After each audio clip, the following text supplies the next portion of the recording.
النار على خليله بردا وسلاما وأنزل على عيسى ابن مريم مائدة وطعاما وأسمع الكليم على الطور سيناء وحيا وكلاما وكشف عن أيوب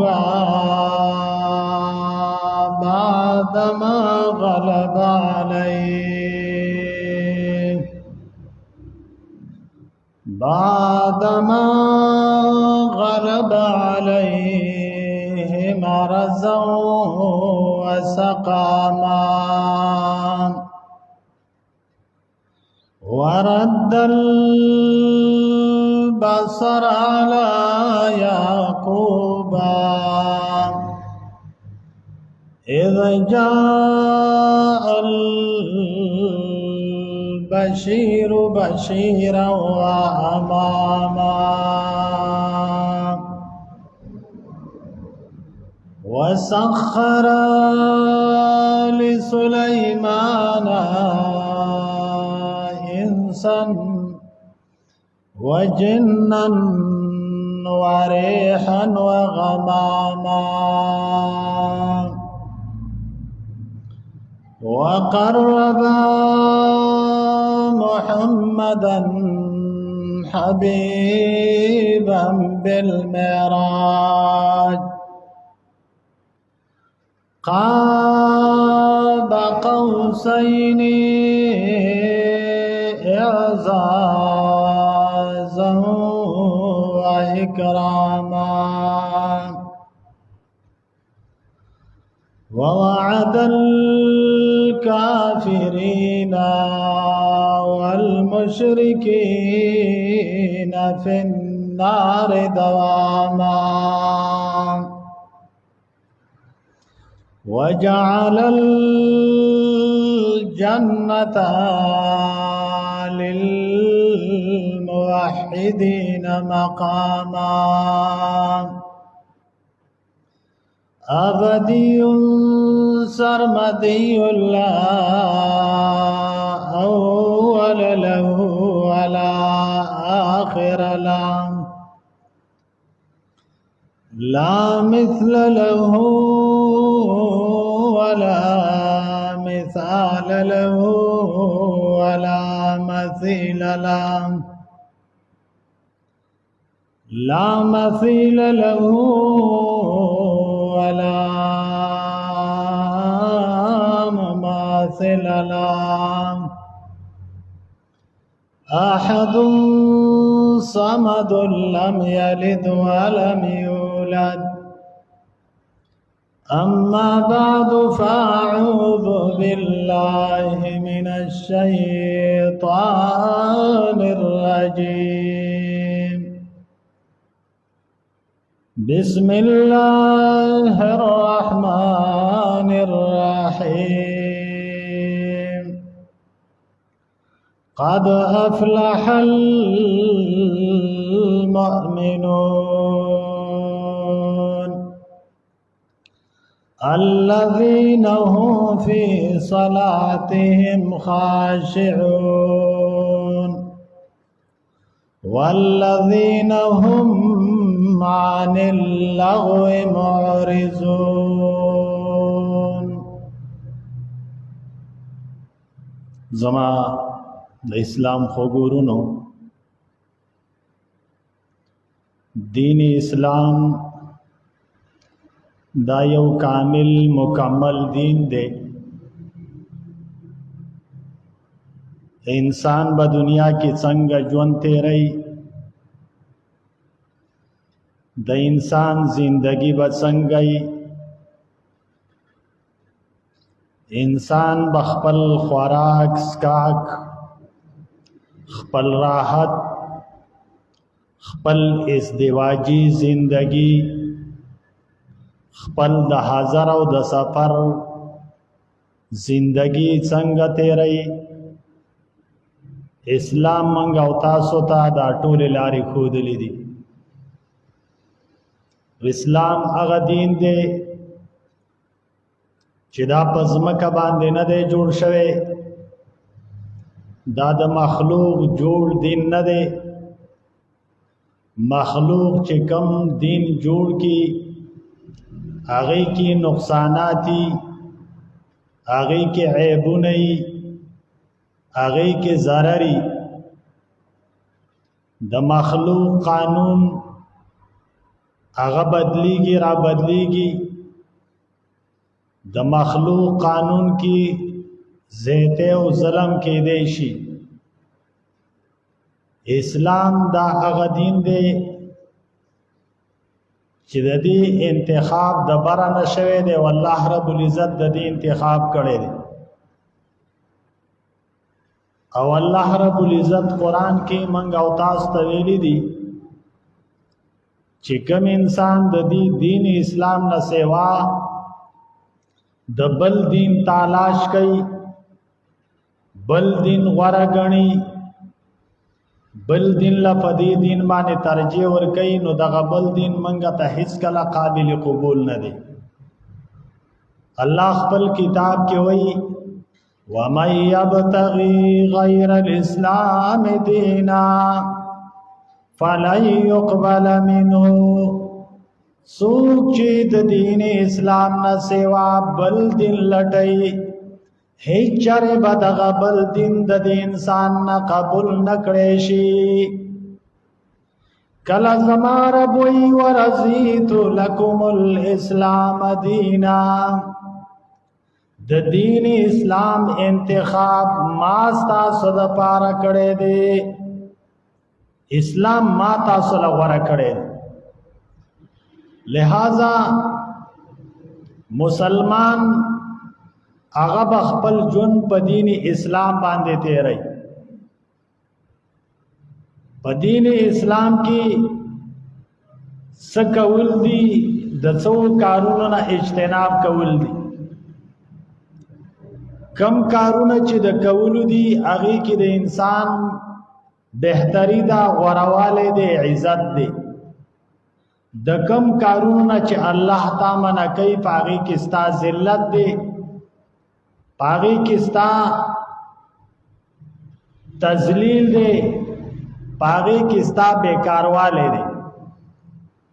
اسلام تا د ترقی په لار روانه او تا د تذلیل او د حقارت نه ساتي. کم صورت چې ما ویلې دی د دې صورت اول کې د مؤمنانو د کامیابی الله رب العزت اعلان کړي چې مؤمنان کامیاب دي، او بیا دا غ مؤمنانو صفات ذکر کړي چې په نوم مؤمن کامیاب نه دی، هغه مؤمن چې دا صفات خپل کړي. قد افلح المؤمنون، یقینا کامیاب دي مؤمنان. اللہ رب العزت و مومنان کامیاب دی. اے زمارا با کم مومنان کامیاب دی چی صرف نومی دا مومن دے، صرف نوم باندے مومن دے نانا، صرف نوم مومن کامیابی دلے نشی، بلکہ دا ایمان نرستو د ذمہواریانی دی، د ډیوټیانی دی، هغه ذمہواریانی به په زیر وړل غواړي. فهغه ذمہواریانو کې یو ذمہواری دادا الذین هم خاشعون، هغه مؤمنان کامیاب دي چې هغه په خپل منځونو کې الله تعالی عاجزي کوونکي دي. څه مقصد؟ مومن کامیاب دے هغه مومن چې د منځ پابند دی. د مسلمان صفت بدای چې دا به منځګزاري، دا به بالمازنی.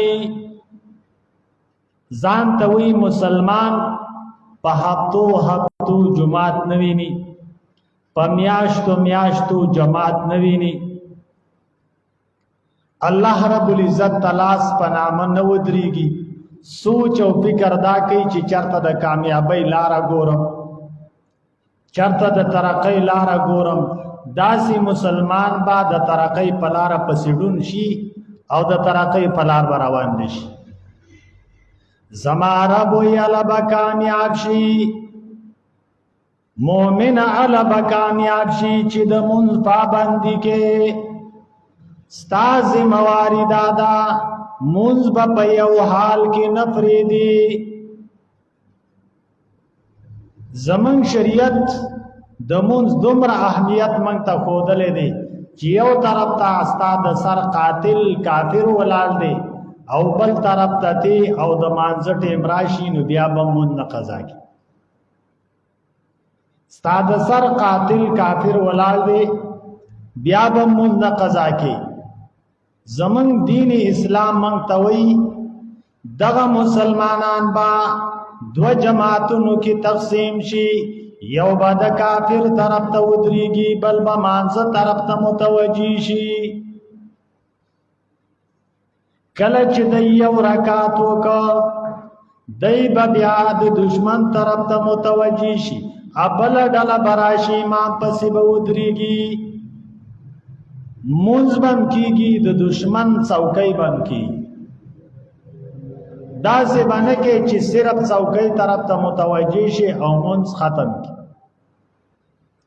دین اسلام مونږ ته د مونږ دومره اهمیت بیان کړي چې مونږ د دشمن سره د مقابله په حالت کې مفرد.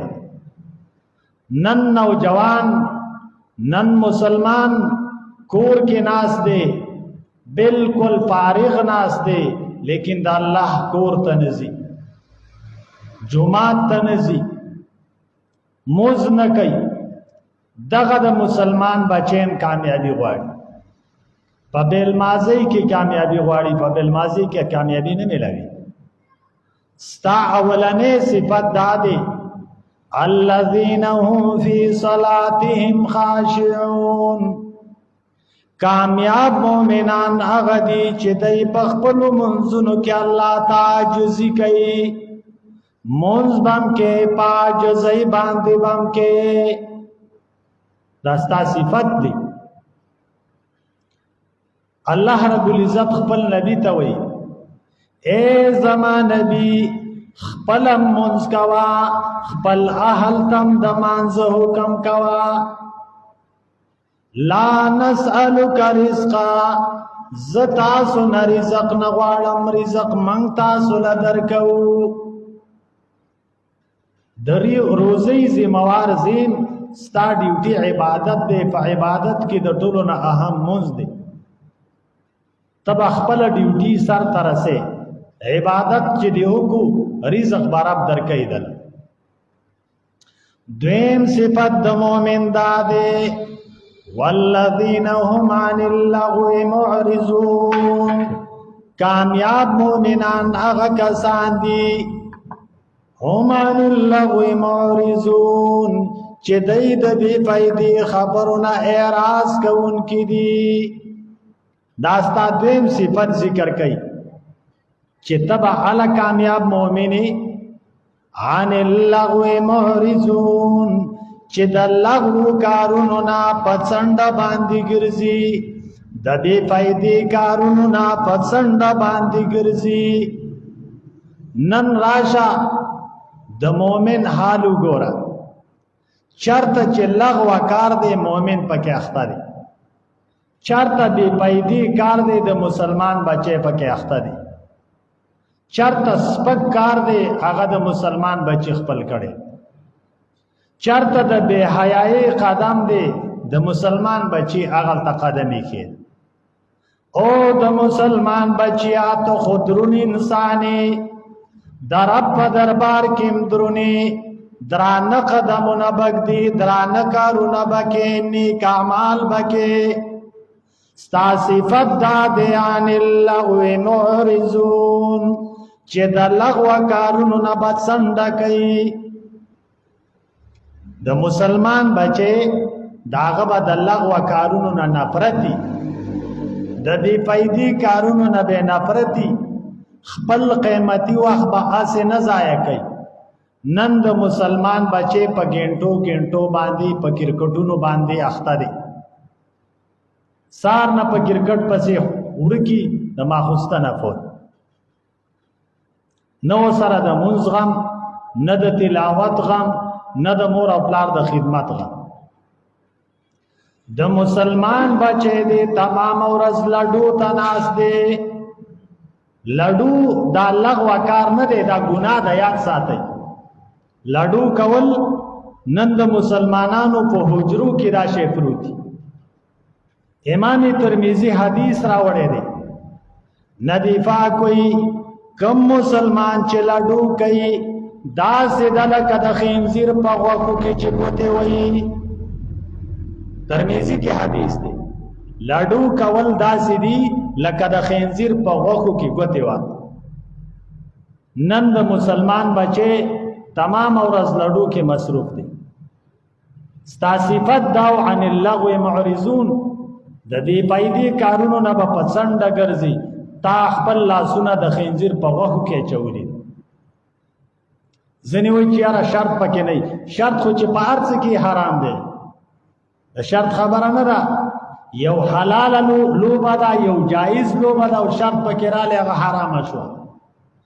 لډو بغیر د شرط نه حرامه ده، که شرط پکې او که پکې نه.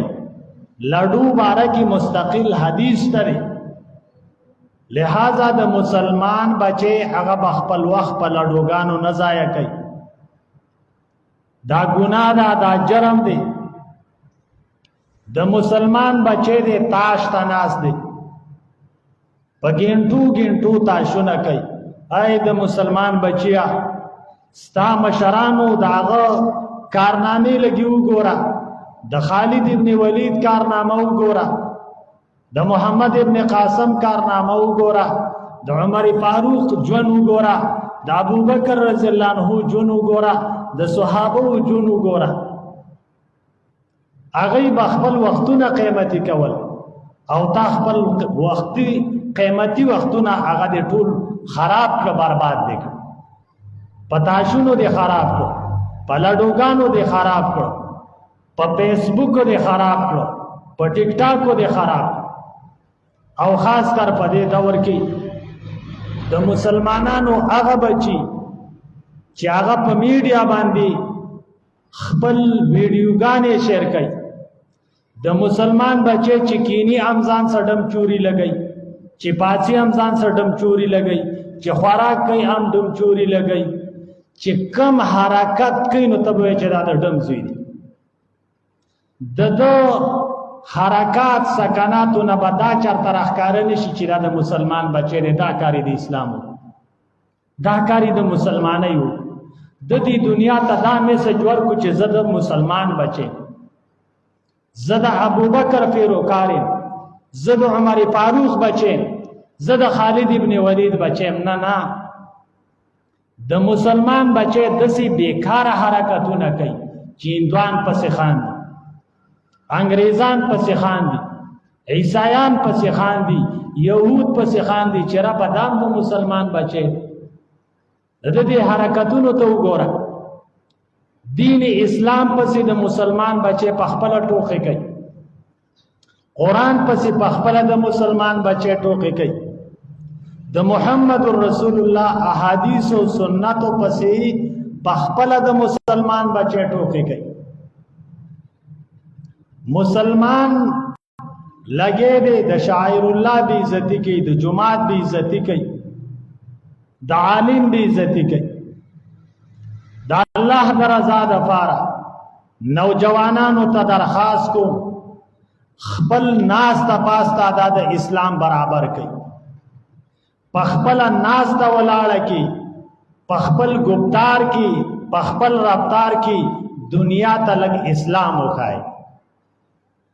چې زه د مسلمان بچی چې ته یو ویډیو شیر کې چې هغه د دین سره تعلق ساتي، د قرآن سره تعلق ساتي، د نبی پاک د احادیث سره تعلق ساتي، یو د نصیحت د خبرې سره تعلق ساتي، د انسانیت د خیرخواهی سره تعلق ساتي، چې دغه خبره ته شرک دانه چې دغه حرکت وکي چې سباله مرداري خلک یې مرداري ولا ډیلیټ کوي، ډیر ګاندې کړي دي په میډیا باندې او ګناهګار دي او دا ګن ولا لري کوي، دا ګن به خلک دا سه ګن مکوا چې روسته دا ګن باره کې بیا خلک سوالونه کوي چې ګن ولا ډیلیټ کوي.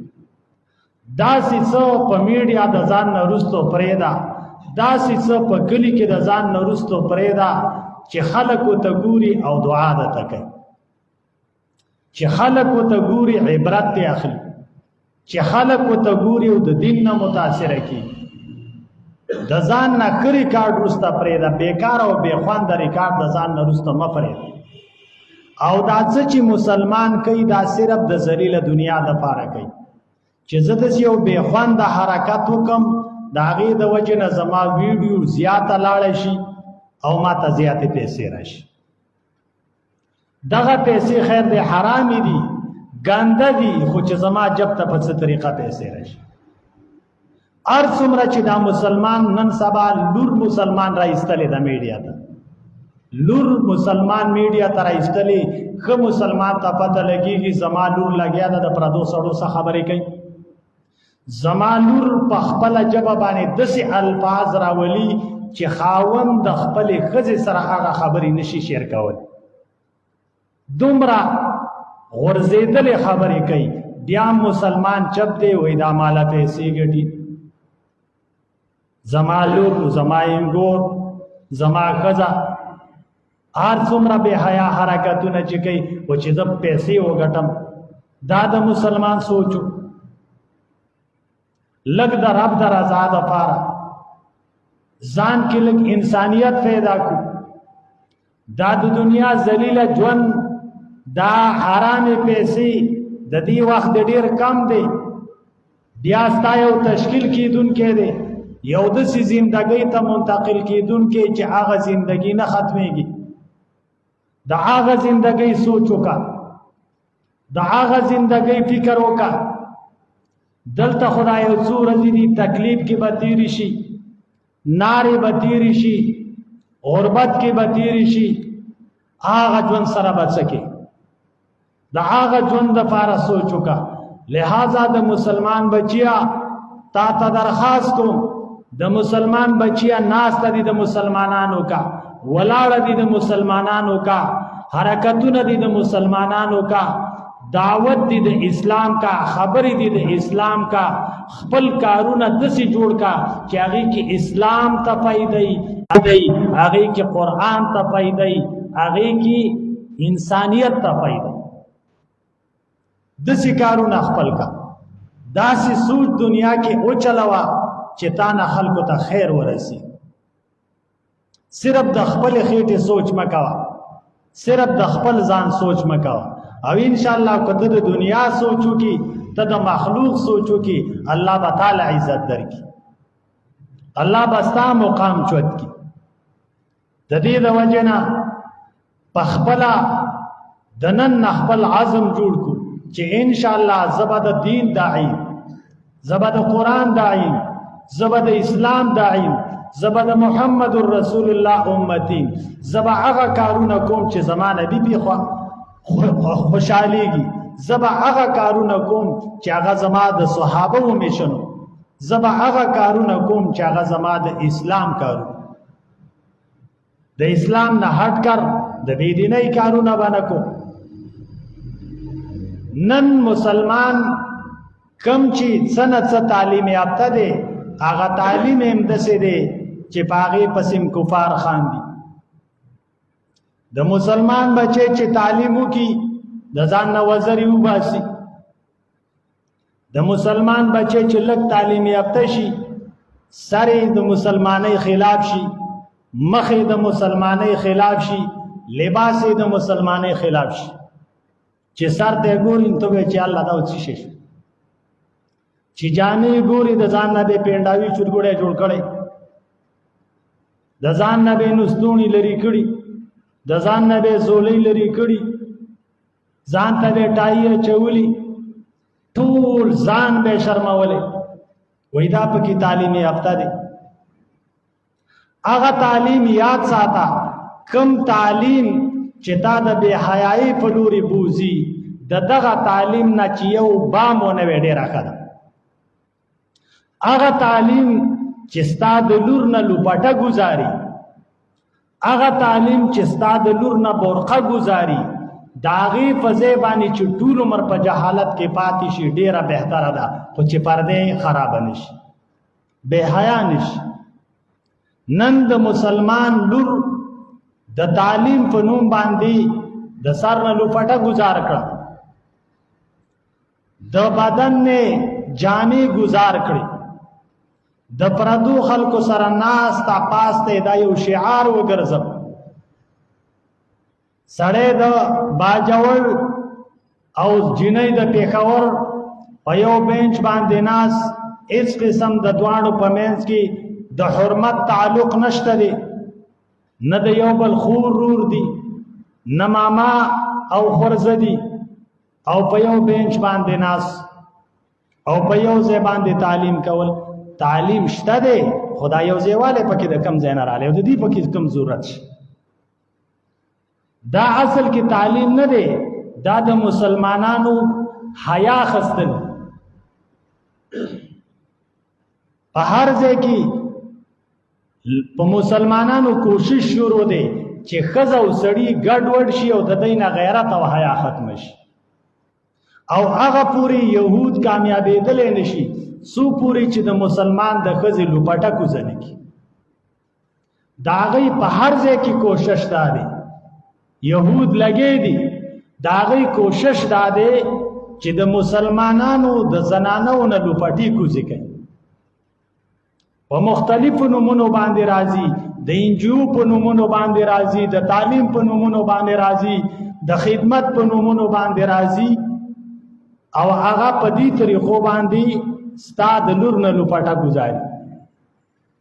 د مسلمان لور دا د پردي سړي سره وسی په پردي گاڑی کې او ګرځي، پردي سړی چوکیدار دا یوې چوکۍ کې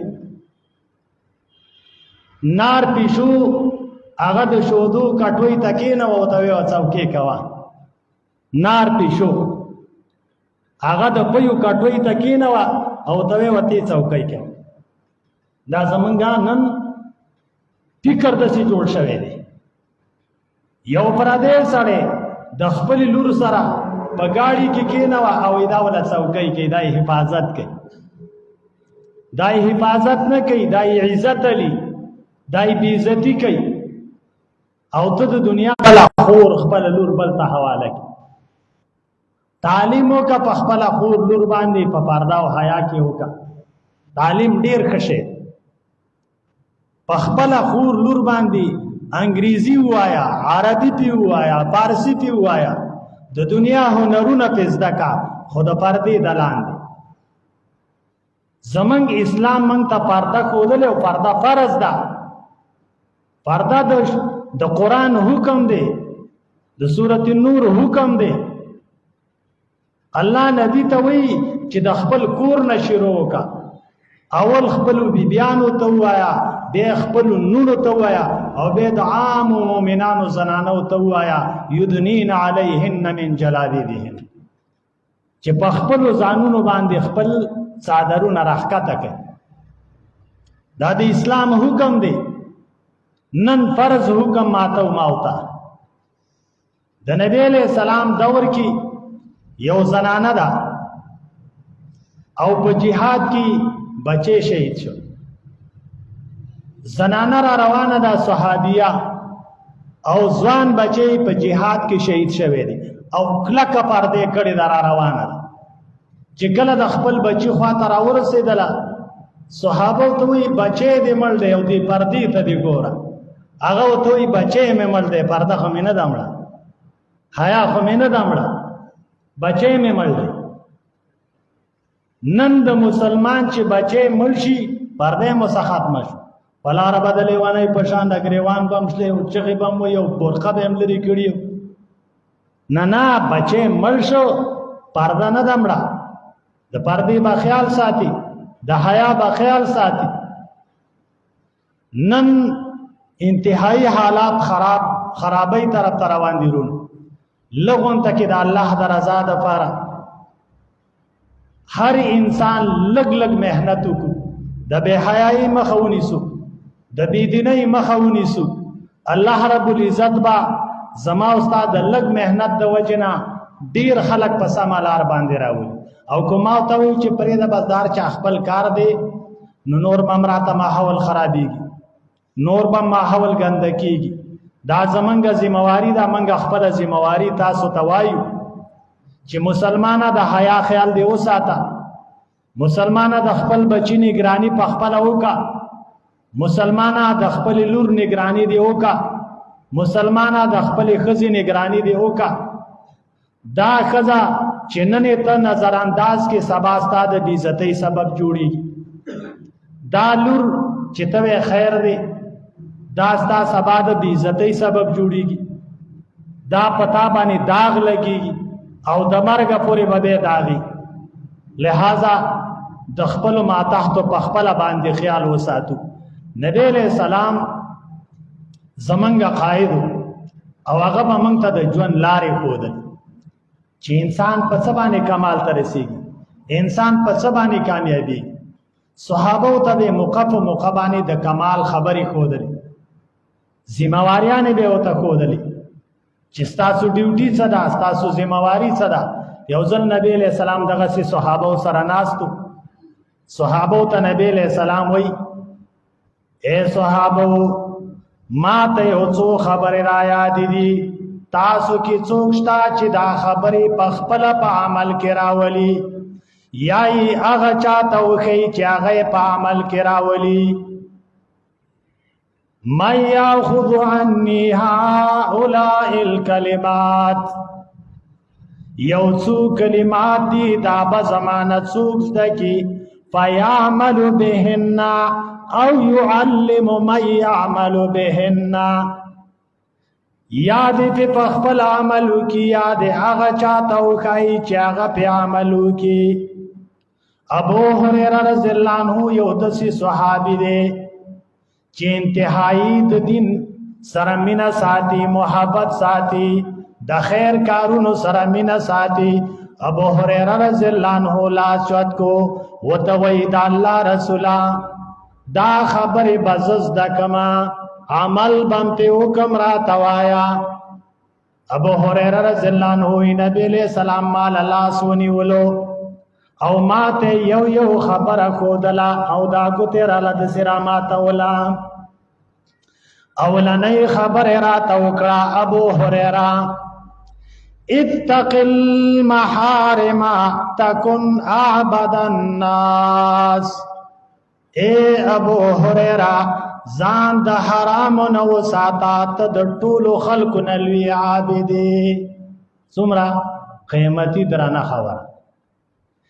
اتق المحارم تکن اعبد الناس. اے ابو هریره د حرامو نه ځان وساته، ته د ټولو خلکو نه لوی عابد یې. چې په دې یو خبره انسان عمل وي. نن زمونږ او ستاسو وینه د حرامو نه جوړه ده، غوښه هم د حرامو نه جوړه ده، کاروبار هم ټول د حرامو دی، دوکه ده، پراګ دی، رشوت دی، دو نمبري ده. بله ورځ راته یو مسلمان وایي چې یاره موږ د دې شودو نه دا پیروی ټوله و بیا دا شوده خرڅو، نو دا به ګناه وي. ما ورته ویل چې او ګناه ده، په شودو کې خو هم دا پیروی دی، دا خلک هم د دې د وجې نه علي قیمتي خو پکې ده. وایي نه که نه موږ پسې اور بلو، موږ خو پوره محنت کوو. دا اوس دلیل، موږ محنت کوو لکه دې پسې خو موږ اور بلو. مال تا ته ویلي چا دي چې اور پسې بل که؟ تا ته ویلي چا دي چې ته اوس خامخا چې ته محنت کې نو تعالی به شی حلالېږي؟ شوده وایي دې ته چې هغې کې دننه دغه پیروی یي چې پیروی رتې ویسته خاصې شخولی پاتې شو، هغې کې څه پاتې شو؟ د دې د وجې نه کاروبار زمونږ ټول دغسې انداز کې دی. خپل کاروبارونه صحیح جوړ. دویم ابو هريره رضی الله عنه وی نبی علیہ السلام ما تویل ورز بما قسم الله لك تكن اغنى الناس. اے ابو هريره الله چې تعالی څه درکړي په دې راضي شاته په ټولو خلکو کې مالدار بس د الله په فیصله چې راضي ته په ټولو خلکو کې مالدار هغه ته وی چې مطمئن زړه مطمئنی چې د الله په فیصله راضي کلمه باندې خوري او چې د الله په فیصله باندې راضي نه هغه له گاډي ور کړي هغه له خو بنگلا ور کړی دا هغه له خو پټه ور کو هغه له خو دکان ور کو نو کوته کروڑپتی می کلمه باخوري نو مالدار نه. نبی علیہ السلام وی مالدار هغه ته نه وی چې ډیر اسباب وسی. الغنا غنا نفس مالداری د زړه د چستا زړه بس په سکون کې بسته مالدار. ابو هريره رضی الله عنه ته نبی علیہ السلام وی دویم کار دا وکا چې د الله په فیصلو راضي شته په ټولو خلکو کې د ټولو نه مالدار بس چې الله څه درکړي ته به الله ز په راضي ما پاغه باندې خوشاله. دریم واحسن الی جارک تکم مؤمنا. ابو هريره خپل گاونډي سره خسته سلوک کوا ته به د ټولو نه بهترین مؤمنه. د گاونډي سره حسن سلوک. د گاونډي باره کې احادیث او داغي مقام او مرتبه قران مونږ ته ذکر کړي خو نبی علیہ السلام ابو هريره ته په لاندو الفاظ باندې وایي چې د ټولو نه زیات حسن سلوک د گاونډي سره کوا ته د ټولو نه قیمتي مؤمن. نن گاونډي هغه دی چې بل گاونډي ته کویا وکړي گاونډي را پری باسي گاونډي له zarar ورکی گاونډي په څه طریقه او درد بس یو گاونډي په بل باندې کې ګړه پیرزو نشي. نه گاونډي بدسي چې ته یو ځای تلال شي او استاد یقیني چې زما گاونډي شته بس هغه زما د بال بچ خیالم ساتي د کور خیالم ساتي دغه گاونډي دی. او چې ته د کور نه وځو پریشان چې خدا اسینه چې خزي ته څه نه ویل اسینه چې کور کې څه نقصان نه کړي اسینه چې بچی لرا لسر نه وشتلې په هشه چې دا ستا گاونډي نه دی او دا صحیح مؤمن نه دی. واحب للناس ما تحب لنفسك.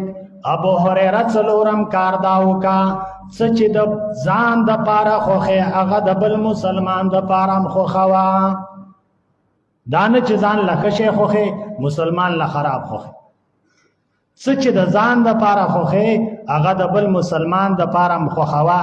نبی پاک وی تکون مسلمه تبه به صحیح مسلمان چې څه د ځان د پاره خوخه هغه د بل مسلمان د پاره.